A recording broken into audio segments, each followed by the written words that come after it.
നമസ്കാരം. My divine വർഷിപ്പിലേക്ക് എല്ലാവർക്കും സ്വാഗതം.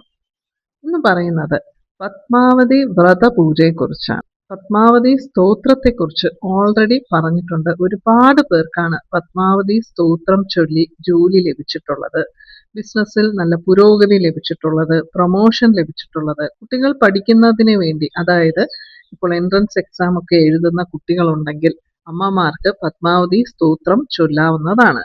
കുട്ടികൾ പഠിക്കുന്നതിനോടൊപ്പം തന്നെ പത്മാവതി സ്തോത്രം കൂടി ചൊല്ലുകയാണെങ്കിൽ അതിൻ്റെതായിട്ടുള്ള നല്ല ഫലങ്ങൾ ലഭിക്കും. ഇന്ന് പറയുന്നത് പത്മാവതി വ്രത പൂജയെക്കുറിച്ചാണ്.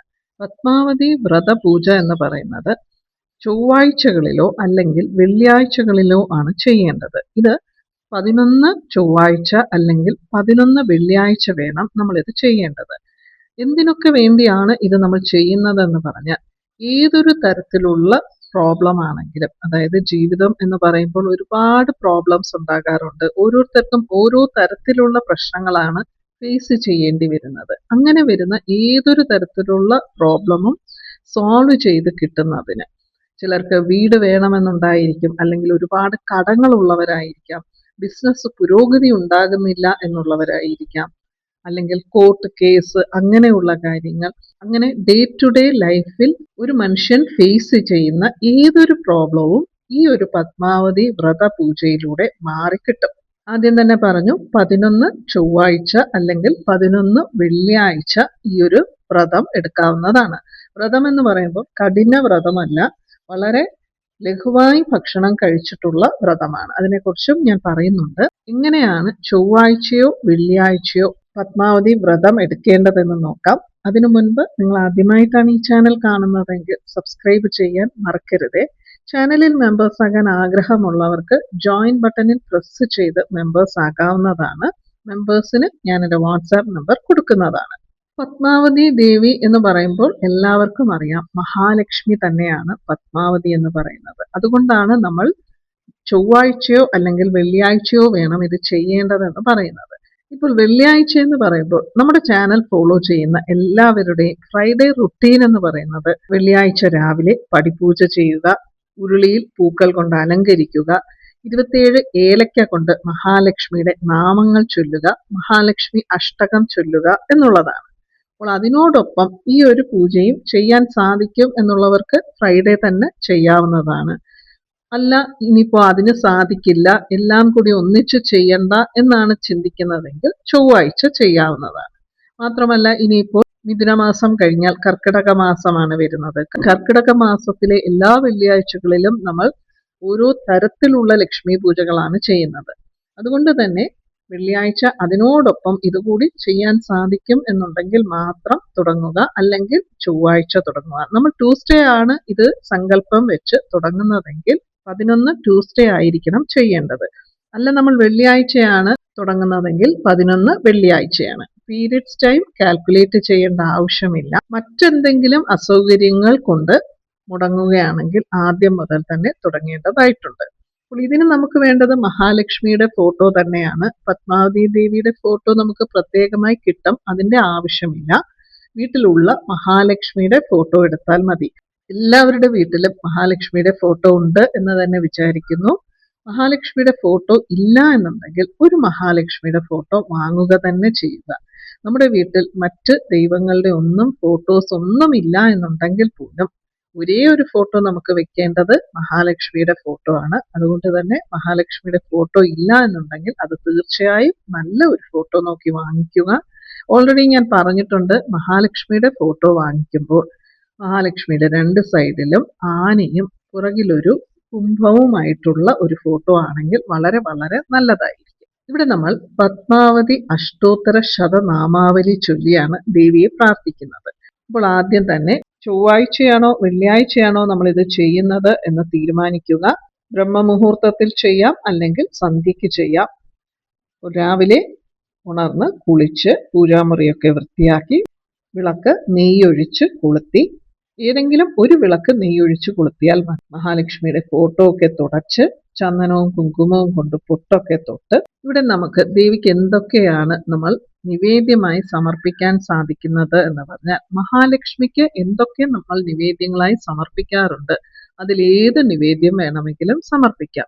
ഇനി വീട്ടിലൊന്നുമില്ല എന്നുണ്ടെങ്കിൽ കറുത്ത മുന്തിരി, അതായത് ഡ്രൈ ഗ്രേപ്സ് എന്ന് നമ്മൾ പറയുമല്ലോ, അത് സമർപ്പിച്ചാൽ മതി. കാരണം പത്മാവതി ദേവിക്ക് പ്രിയമുള്ള വസ്തുക്കളെ കുറിച്ച് അഷ്ടോത്തരത്തിൽ തന്നെ നമ്മൾ ചൊല്ലുന്നുണ്ട്.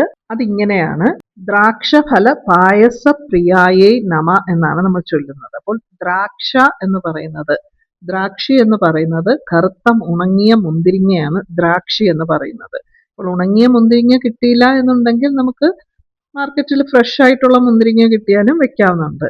പിന്നെ ഫലം എന്ന് പറഞ്ഞാൽ ഫ്രൂട്ട്സ് ആണ്. ഏതൊരു ഫ്രൂട്ട്സും വെക്കാവുന്നതാണ്. പിന്നെ പായസപ്രിയായെ, ദേവി പായസപ്രിയയാണ് എന്ന് എല്ലാവർക്കും അറിയാം. പാൽപ്പായസമൊക്കെ ഉണ്ടാക്കി വെക്കാൻ സാധിക്കും എന്നുണ്ടെങ്കിൽ വെച്ചാൽ മതി.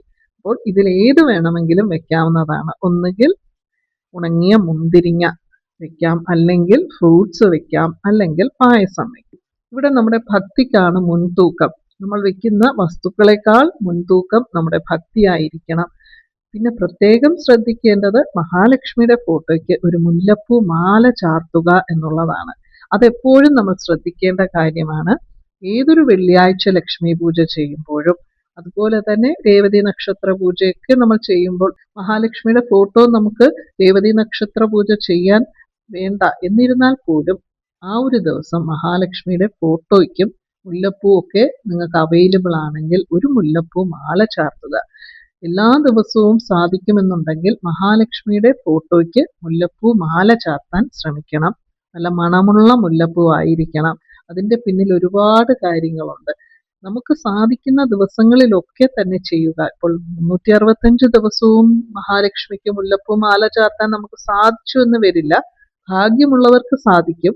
അപ്പോൾ അങ്ങനെ സാധിച്ചില്ല എന്നുണ്ടെങ്കിൽ പോലും വിഷമിക്കേണ്ട ആവശ്യമില്ല. നമുക്ക് എന്നൊക്കെ മുല്ലപ്പൂ കിട്ടും അന്നൊക്കെ തന്നെ ചാർത്താൻ ശ്രമിക്കണം. അതുപോലെ മുല്ലപ്പൂ വാടിയാൽ ഉടൻ തന്നെ മാറ്റുകയും വേണം. ഇതൊക്കെ വളരെ ചെറിയ ചെറിയ കാര്യങ്ങളാണ്. പക്ഷെ ഇതിന് പിന്നിലൊക്കെ തന്നെ നമ്മുടെ ജീവിതത്തിനെ തന്നെ മറ്റൊരു ലെവലിലേക്ക് മാറ്റാൻ സാധിക്കുന്ന കാര്യങ്ങളുണ്ട്. മുല്ലപ്പൂ മാല ചാർത്തുന്നതും ഉണങ്ങിയ മുല്ലപ്പൂ ഉടനെ മാറ്റുന്നതും, അത് വാടിക്കഴിഞ്ഞാൽ നമുക്കത് സമയമൊന്നും നോക്കേണ്ട ആവശ്യമില്ല. ഇപ്പോൾ ചിലപ്പോൾ രാവിലെ നമ്മൾ ഇടുന്ന മുല്ലപ്പൂ വൈകുന്നേരം സന്ധ്യയ്ക്ക് നമ്മൾ പൂജയൊക്കെ കഴിഞ്ഞ് വിളക്കണയ്ക്കുന്ന സമയത്ത് അത് വാടിപ്പോയി എന്ന് തോന്നുകയാണെങ്കിൽ ഉടൻ തന്നെ അത് മാറ്റാൻ ശ്രമിക്കുക. അടുത്ത ദിവസം രാവിലെ വരെ കാത്തിരിക്കരുത്. പ്രത്യേകിച്ചും മഹാലക്ഷ്മിയുടെ ഫോട്ടോയ്ക്ക് ഉണങ്ങിയ പൂക്കൾ ഒരിക്കലും ചാർത്താതിരിക്കുക. മറ്റു വ്രതങ്ങളിൽ നിന്നും ചെറിയൊരു വ്യത്യാസത്തോടു കൂടിയാണ് നമ്മൾ ഈ വ്രതം എടുക്കുന്നത്. വ്രതം എന്ന് പറയുമ്പോൾ ചൊവ്വാഴ്ച അല്ലെങ്കിൽ വെള്ളിയാഴ്ച ഏത് ദിവസമാണോ നിങ്ങൾ വ്രതം എടുക്കുന്നത് ആ ഒരു ദിവസം രാവിലെ നിങ്ങൾക്ക് ബ്രേക്ക്ഫാസ്റ്റ് അവോയ്ഡ് ചെയ്യാൻ സാധിക്കും എന്നുണ്ടെങ്കിൽ അങ്ങനെ ചെയ്യുക. അല്ലെങ്കിൽ ഒരു ഗ്ലാസ് പാലോ ഒരു ഗ്ലാസ് ചായയോ മാത്രം കുടിക്കുക. ഉച്ചയ്ക്ക് കുറച്ച് പച്ചരി ചോറ് കഴിക്കാവുന്നതാണ്. സാധാരണ നമ്മൾ ഷഷ്ടി വ്രതമൊക്കെ എടുക്കുമ്പോൾ ഉച്ചയ്ക്ക് കുറച്ച് പച്ചരി ചോറ് കഴിക്കുന്നത് പോലെ. ഇപ്പോൾ കേർഡ് റൈസ് ഒക്കെ ഉണ്ടാക്കി കഴിക്കാൻ അറിയാവുന്നവർക്ക് അങ്ങനെ ചെയ്യാവുന്നതാണ്. സന്ധ്യക്കാണ് ഈ ഒരു നാമം ചൊല്ലി ദേവിയെ പ്രാർത്ഥിക്കേണ്ടത്. അതാണ് കൂടുതൽ നല്ലത്. സന്ധ്യയ്ക്ക് സമയമില്ല എന്നുള്ളവർ മാത്രം രാവിലെ ബ്രഹ്മമുഹൂർത്തത്തിൽ ചെയ്യുക. അപ്പോൾ സന്ധ്യക്കാണ് നിങ്ങൾ പൂജ ചെയ്യുന്നതെങ്കിൽ സന്ധ്യയ്ക്ക് പൂജ കഴിഞ്ഞതിന് ശേഷം ദേവിക്ക് പാൽപ്പായസം ഫ്രൂട്ട്സ് ഒക്കെ വെക്കുന്നത് കഴിക്കാവുന്നതാണ്. രാത്രിയിൽ അത്താഴ പട്ടിണി കിടക്കാൻ പാടില്ല ലക്ഷ്മി വ്രതങ്ങൾ എടുക്കുമ്പോൾ. അപ്പോൾ ഇതും പത്മാവതി വ്രതം എന്ന് പറയുമ്പോൾ മഹാലക്ഷ്മി വ്രതം തന്നെയാണ്. ആദ്യം ഞാൻ പറഞ്ഞതുപോലെ എല്ലാം റെഡിയാക്കുക. ദേവിയുടെ ഫോട്ടോ ക്ലീൻ ചെയ്ത് മുല്ലപ്പൂ മാല ചാർത്തി ദേവിയുടെ മുന്നിൽ ഒരു നെയ്ദീപം കൊളുത്തി വെച്ച് കഴിഞ്ഞാൽ നിവേദ്യം എന്താണോ വെക്കുന്നത് അതും റെഡിയാക്കി വെച്ച് കഴിഞ്ഞാൽ ഒരു കോയിൻ, അത് 1 രൂപയുടെ കോയിനോ 5 രൂപയുടെ കോയിനോ 2 രൂപയുടെ കോയിനോ എന്താണോ നമ്മുടെ കയ്യിലുള്ള കോയിൻ, ആ കോയിൻ എടുക്കുക. ആ കോയിൻ നമുക്ക് ദേവി ക്ഷേത്രത്തിൽ കാണിക്ക വഞ്ചിയിൽ ഇടാനുള്ള കോയിനാണ്. അപ്പോൾ ആ ഒരു കോയിൻ എടുക്കുക. ഒരു പുഷ്പം എടുക്കുക. ഏത് പൂവായാലും മതി. മുല്ലപ്പൂവോ റോസാപ്പൂവോ ഏത് പൂവാണോ നമ്മുടെ കയ്യിലുള്ളത്. ഇനി പൂവൊന്നും ഇല്ല നിങ്ങളുടെ കയ്യിലെങ്കിൽ ഒരു തുളസി ഇല എടുത്താൽ മതി. പിന്നെ അക്ഷത എന്ന് പറഞ്ഞാൽ ഒരു സ്പൂൺ പച്ചരി എടുത്തിട്ട് ഒരു നുള്ള് മഞ്ഞൾപ്പൊടി ഇടുക. നമുക്ക് അന്നന്നത്തേക്ക് ആവശ്യത്തിനുള്ള അക്ഷത ഉണ്ടാക്കിയാൽ മതി. ഒരുപാട് അക്ഷത ഉണ്ടാക്കി വെക്കുകയാണെങ്കിൽ അതിൽ ചെറു പ്രാണികളൊക്കെ വരും. അതുകൊണ്ട് അന്നത്തേക്ക് ഒരു ചെറിയ സ്പൂൺ, ഒരു ടീസ്പൂൺ പച്ചരി പൊട്ടാത്തത്, അതായത് ചില പച്ചരിയൊക്കെ പൊടിഞ്ഞ പച്ചരി എടുക്കാൻ പാടില്ല. അതുകൊണ്ടാണ് പൊട്ടാത്ത പച്ചരി വേണം അക്ഷതയ്ക്ക് എടുക്കേണ്ടത്. ഒരേ ഒരു ടീസ്പൂൺ പച്ചരി നമുക്ക് ജസ്റ്റ് ഒന്ന് നോക്കുക, അതിൽ പൊട്ടിയത് എന്തെങ്കിലും ഉണ്ടെങ്കിൽ മാറ്റുക. ഒരു നുള്ളു മഞ്ഞൾപ്പൊടി ഇട്ടൊന്ന് മിക്സ് ചെയ്യുക. ഇത് മതി അക്ഷതയ്ക്ക്. ഈ അക്ഷതയും ആ 1 രൂപ കോയിനും ആ ഒരു പുഷ്പവും കൂടി നമ്മുടെ കയ്യിൽ വെച്ച് ആദ്യം നമ്മൾ എന്തിനാണ് ഈ ഒരു വ്രതം എടുക്കുന്നത്, ഓരോരുത്തർക്കും ഓരോ ആവശ്യമുണ്ടായിരിക്കുമല്ലോ. അപ്പോൾ ആ ഒരു കാര്യം നമുക്ക് സാധിച്ചു നൽകണം, നമ്മളെ അനുഗ്രഹിക്കണം എന്ന് ദേവിയോട് ആദ്യം പ്രാർത്ഥിക്കുക. നിങ്ങളുടെ വീട്ടിൽ ലക്ഷ്മി ദേവിയുടെ ഫോട്ടോ നോക്കി പ്രാർത്ഥിച്ചാൽ മതി. അതിനുശേഷം നമ്മളൊരു സങ്കല്പ മന്ത്രമാണ് പ്രാർത്ഥിക്കേണ്ടത്. ഞാൻ അതിവിടെ എഴുതിയത് കാണിക്കുന്നുണ്ട്. ശുഭനക്ഷത്രേ ശുഭയോഗേ ശുഭകരണേ ഏവം ഗുണവിശേഷണ വിശിഷ്യാം ശുഭതിഥൗ അസ്മാഹം സകുടുംബാനാം ക്ഷേമ ധൈര്യ വിജയ ആയുരാരോഗ്യ ഐശ്വര്യ അഭിവൃദ്ധ്യർത്ഥം ദോഷനിവാരണാർത്ഥം ഉദ്യോഗം വ്യവഹാരം ഇഷ്ടകാമ്യാർത്ഥസിദ്ധ്യർത്ഥം ശ്രീപത്മാവതി പ്രീത്യർത്ഥം യഥാശക്തി യഥാ ജ്ഞാനേനം ശത അഷ്ടോത്തരനാമാവലി സഹിത പത്മാവതി പൂജാനാം കരിഷ്യേ. കോയിനും അക്ഷതയും പുഷ്പവും കയ്യിൽ വെച്ചുകൊണ്ട് ചൊല്ലേണ്ട സങ്കല്പ മന്ത്രം. അപ്പോൾ ഈ ഒരു സങ്കല്പ മന്ത്രം ചൊല്ലിയതിന് ശേഷം നമുക്ക് അത് ദേവിയുടെ ഫോട്ടോയുടെ മുന്നിലായിട്ട് വെക്കാവുന്നതാണ്. അക്ഷതവും പുഷ്പവും കോയിനും. കോയിൻ പിന്നീട് എല്ലാ കോയിൻസും കൂടി ഒന്നിച്ച് വെച്ചിട്ട് ആ 11 കോയിൻസ് ഒന്നിച്ച് നമുക്ക് നമ്മുടെ വീടിനടുത്തുള്ള ദേവീക്ഷേത്രത്തിലോ അല്ലെങ്കിൽ കുടുംബക്ഷേത്രത്തിൽ ദേവിയാണെങ്കിൽ അവിടെയോ കൊണ്ടുപോയി ഇടാവുന്നതാണ്. നിങ്ങൾ പോകുന്ന ഏതൊരു ദേവീക്ഷേത്രത്തിലും കാണിക്ക വഞ്ചിയിൽ ഇടാവുന്നതാണ്. ഇവിടെ ഞാൻ ദോഷ നിവാരണാർത്ഥം കഴിഞ്ഞിട്ട് ഉദ്യോഗം വ്യവഹാരം ഇഷ്ടകാമ്യാർത്ഥ സിദ്ധ്യർത്ഥം ഇതിത്രയാണ് പറഞ്ഞിട്ടുള്ളത്. അപ്പോൾ ജോലി കിട്ടണം എന്നുള്ളവരാണെങ്കിൽ ഉദ്യോഗം മാത്രം പറഞ്ഞാൽ മതി, വ്യവഹാരം പറയണ്ട. ബിസിനസ്സിന് വേണ്ടിയാണ് നിങ്ങൾ ചൊല്ലുന്നതെങ്കിൽ ഉദ്യോഗം പറയണ്ട, വ്യവഹാരം മാത്രം പറഞ്ഞാൽ മതി. ജോലിയുമല്ല ബിസിനസ്സുമല്ല മറ്റു പല കാര്യങ്ങളും ഉണ്ടായിരിക്കുമല്ലോ, അതാണെങ്കിൽ ഉദ്യോഗവും പറയണ്ട വ്യവഹാരവും പറയണ്ട, ഇഷ്ട കാമ്യാർത്ഥ സിദ്ധ്യർത്ഥം എന്ന് മാത്രം പറഞ്ഞാൽ മതി. അതായത് നമ്മൾ ആദ്യം ദേവിയോട് നമ്മുടെ ആഗ്രഹം എന്താണ് എന്ന് പറഞ്ഞിട്ടുണ്ട്. അപ്പോൾ അതാണ് ഇഷ്ട കാമ്യാർത്ഥ സിദ്ധ്യർത്ഥം. അത് മാത്രം പറഞ്ഞാൽ മതി. ഉദ്യോഗവും വ്യവഹാരവും അപ്പോൾ പറയേണ്ട ആവശ്യമില്ല. അത് അവരവരുടെ ആവശ്യത്തിനനുസരിച്ച് അത് മാത്രം ഒന്ന് മാറ്റി പറയുക. ഇത് നിങ്ങൾ ഒരു പേപ്പറിൽ എഴുതി വെച്ച് നോക്കി ചൊല്ലിയാൽ മതി.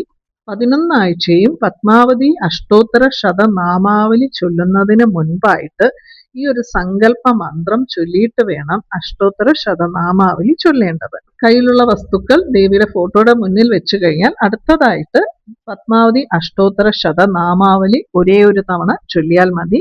അത് ചൊല്ലിയതിനു ശേഷം പത്മാവതി സ്തോത്രം ചൊല്ലാൻ അറിയാവുന്നവർക്ക് അതൊരു 27 തവണ കൂടി ചൊല്ലുന്നത് കൂടുതൽ നല്ല ഫലങ്ങൾ ലഭിക്കും. പത്മാവതി സ്തോത്രം ഇതാണ്.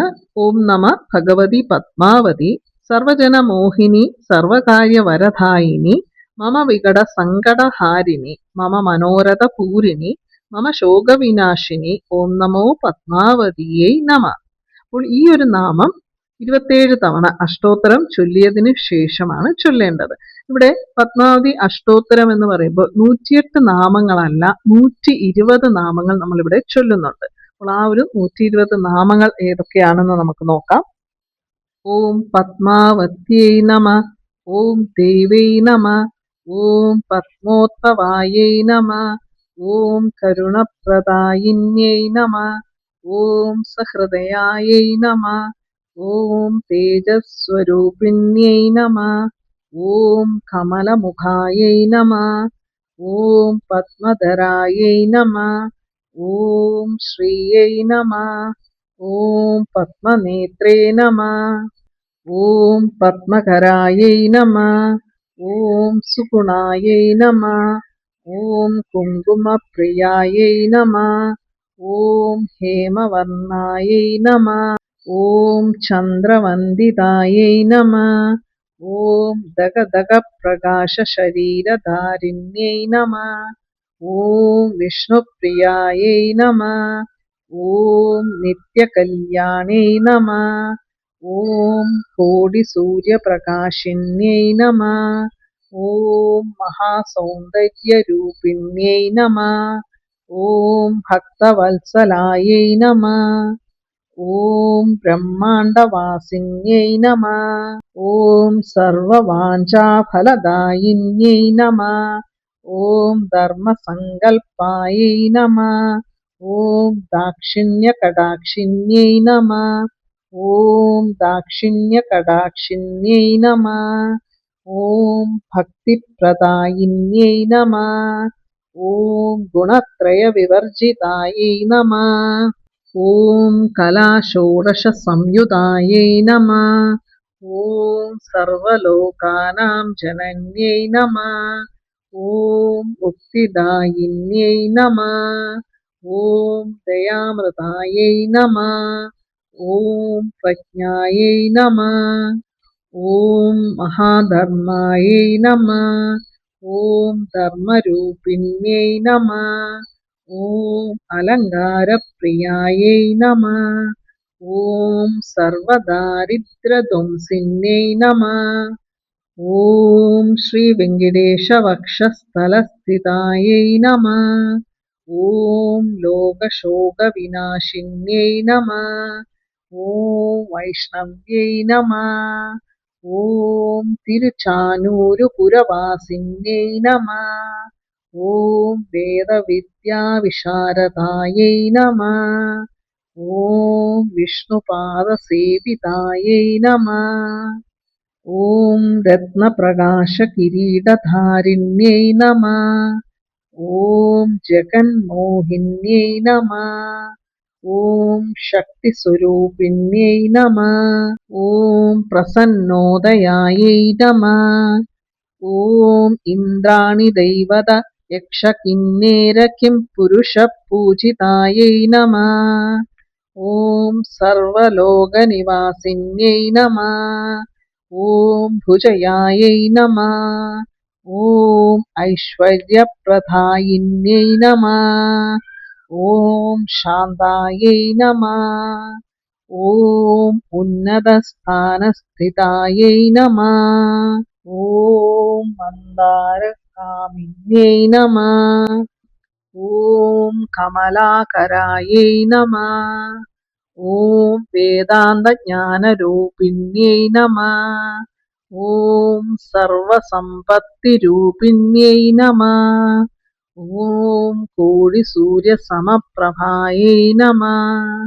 ॐ पूजफलदायिन्यै नमः। ॐ कमलासनादिसर्वदेवतायै नमः। ॐ वैकुण्ठवासिन्यै नमः। ॐ अभयदायिन्यै नमः। ॐ द्राक्षफलपायसप्रियायै नमः। ॐ नृत्यगीतप्रियायै नमः। ॐ क्षीरसागरोद्भवायै नमः। ॐ आकाशराजपुत्रिकायै नमः। ॐ सुवर्णहस्तधारिण्यै नमः। ॐ कामरूपिण्यै नमः। ॐ करुणाकटाक्षधारिण्यै नमः। ॐ अमृतासुजायै नमः। ॐ भूलोकस्वर्गसुखदायिन्यै नमः। ॐ अष्टदिक्पालकाधिपत्यै नमः। ॐ मन्मथदर्पसंहायै नमः। ॐ कमलार्थभागायै नमः। ॐ स्वल्पापराधमहापराधक्षमायै नमः। ॐ षट्कोटितीर्थवासितायै नमः। ॐ नारदादिमुनिश्रेष्ठपूजितायै नमः। ॐ आदिशङ्करपूजितायै नमः। ॐ प्रीतिदायिन्यै नमः।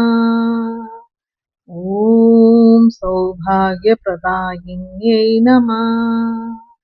ॐ महाकीर्तिप्रदायिन्यै नमः। ॐ कृष्णादिप्रियायै नमः। ॐ गन्धर्वशापविमोचकायै नमः। ॐ कृष्णपत्न्यै नमः। ॐ त्रिलोकपूजितायै नमः। ॐ जगन्मोहिन्यै नमः। ॐ सुलभायै नमः। ॐ सुशीलायै नमः। ॐ अञ्जनासुधानुग्रहप्रदायिन्यै नमः। ॐ भक्त्यात्मनिवासिन्यै नमः। ॐ सन्ध्यावन्दितायै नमः। ॐ सर्वलोकमात्रे नमः। ॐ अभिमददायिन्यै नमः। ॐ ललितावधूते नमः। ॐ समस्तशास्त्रविशारदायै नमः। ॐ सुवर्णाभरणधारिण्यै नमः। ॐ इहपरलोकसुखप्रदायिन्यै नमः। ॐ करवीरनिवासिन्यै नमः। ॐ नागलोकमणिसह आकाशसिन्धुकमलेश्वरपूरितगतगमनायै नमः। ॐ श्री श्रीनिवासप्रियायै नमः। ॐ चन्द्रमण्डलस्थितायै नमः। ॐ अलिवेलुमङ्गायै नमः। ॐ दिव्यमङ्गलदारिण्यै नमः। ॐ सुकल्याणपीडस्थायै नमः। ॐ कामकवनपुष्पप्रियायै नमः। ॐ कोडिमन्मदरूपिण्यै नमः। ॐ भानुमण्डलरूपिण्यै नमः। ॐ पद्मपादायै नमः। ॐ रमायै नमः। ॐ सर्वलोकसभान्धरधारिण्यै नमः। ॐ सर्वमानसवासिन्यै नमः। ॐ सर्वायै नमः। ॐ विश्वरूपायै नमः। ॐ दिव्यज्ञानायै नमः। ॐ सर्वमङ्गलरूपिण्यै नमः। ॐ सर्वानुग्रहप्रदायिन्यै नमः। ॐ ओङ्कारस्वरूपिण्यै नमः। ॐ ब्रह्मज्ञानसम्भूतायै नमः। ॐ पद्मावत्यै नमः। ॐ सत्योवेदवत्यै नमः। ॐ श्रीमहालक्ष्म्यै नमः. പത്മാവതി അഷ്ടോത്തര ശതനാമാവലി എന്ന് ഗൂഗിളിൽ എൻ്റർ ചെയ്താൽ നിങ്ങൾക്ക് ഇംഗ്ലീഷിലും മലയാളത്തിലും ഒക്കെ തന്നെ കാണാൻ സാധിക്കും. മലയാളത്തിൽ കുറച്ച് സ്പെല്ലിംഗ് പ്രോബ്ലംസ് ഉണ്ട്, അതുകൊണ്ടാണ് ഇത് മൊത്തം ഞാനിവിടെ ചൊല്ലി കേൾപ്പിച്ചത്. നിങ്ങൾക്ക് ഇംഗ്ലീഷിലുള്ളതോ അല്ലെങ്കിൽ ഹിന്ദിയിലുള്ളതോ ഒക്കെ ഓൺ ചെയ്തിട്ട് ഇതൊന്ന് കേട്ടു നോക്കി അതിനുശേഷം ചൊല്ലാവുന്നതാണ്. 108 മുല്ലപ്പൂക്കൾ ഉണ്ടെങ്കിൽ മുല്ലപ്പൂക്കൾ കൊണ്ട് അർച്ചന ചെയ്തുകൊണ്ട് ഈ അഷ്ടോത്തരം ചൊല്ലാവുന്നതാണ്. അതല്ല എന്നുണ്ടെങ്കിൽ കുറച്ച് കുങ്കുമം എടുത്ത് ഒരു പ്ലേറ്റിലോ അല്ലെങ്കിൽ ഒരു വെറ്റിലയിലേക്കോ ഓരോ നുള്ളു വീതം ഓരോ നാമങ്ങൾ ചൊല്ലുമ്പോൾ ദേവിക്ക് മുന്നിൽ അർച്ചന ചെയ്തുകൊണ്ടും ഈ ഒരു അഷ്ടോത്തരം ചൊല്ലാവുന്നതാണ്. അതിനുശേഷം ധൂപദീപ ആരതി എടുക്കണം. ഏതൊരു ലക്ഷ്മി പൂജ ചെയ്യുമ്പോഴും ആദ്യം ഗണപതി ഭഗവാനെ പ്രാർത്ഥിച്ചിട്ട് വേണം ലക്ഷ്മി പൂജ തുടങ്ങേണ്ടത്. മഞ്ഞൾ ഗണപതിയോ അല്ലെങ്കിൽ നമ്മുടെ വീട്ടിലുള്ള ഗണപതി ഭഗവാന്റെ ഫോട്ടോയ്ക്കോ കറുക സമർപ്പിച്ച് ഓം ഗം ഗണപതയെ നമ എന്ന് ചൊല്ലിക്കൊണ്ട് വേണം പൂജ തുടങ്ങേണ്ടത്. എല്ലാവർക്കും ഈ വീഡിയോ ഇഷ്ടപ്പെട്ടു എന്ന് വിശ്വസിക്കുന്നു. വീണ്ടും മറ്റൊരു വീഡിയോയുമായി കാണാം. നന്ദി, നമസ്കാരം.